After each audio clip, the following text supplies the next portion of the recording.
अस्सलाम वालेकुम जी। मेरा नाम गुलफाम है तो 4 बच्चे ने, एक बीवी है, किराए के मकान पर रहना निज़ाम है सर। कुछ ऐसी बेगम बीमार है वो जो कुछ ऐसी को तो लग गया हूँ है बस थोड़ा बहुत निज़ाम है चना चाट लाने तो गुजारा है तो बच्चों का भी गुजारा है जो कुछ ऐसी कोई किलो सारे ऐसा चने चाट ऐसी वो बेचिए लभ जाए कोई जरा ना इन लभ जान तो फिर जरा ना कोई निज़ाम बेहतर चल जाएगा। हूँ तो इतने भी नहीं बस इन्नी की आन जो बच्चों की रोटी कमाल सर 3000 रुपया तुहाडा सानू मसूल हो गया। अल्लाह पाक तुहाडे रिज़क इज़्ज़त बखत विच इजाफा फरमावे।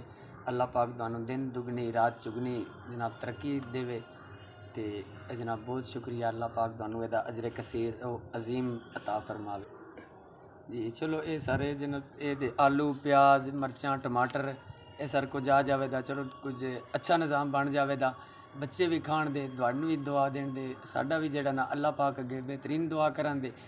अल्लाह तुहाडे इज़्ज़त रिज़क इज़्ज़त विच बखत विच इजाफा फरमावे।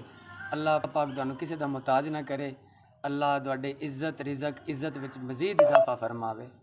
ठीक है जनाब। अल्लाह पाक तुहाडे बच्चों की खैर करे। अल्लाह पाक तुहाडे कारोबार की खैर करे इजाफा फरमा उहदे विच मज़ीद कारोबार च इजाफा फरमावे ते अल्लाह पाक तुहानू दिन दुगनी रात चुगनी तरक्की अता फरमावे। बड़ी मेहरबानी जनाब। अल्लाह जनाब तुसीं साडी मदद की है। अल्लाह पाक तुहाडी जनाब मदद करे। अल्लाह पाक तुहाडे कारोबार च इजाफा फरमावे ते अल्लाह पाक तुहानू खुश रखे ते अल्लाह तुहाडे बच्चों की खैर करे। अल्लाह तुहाडे खानदान की खैर करे खुश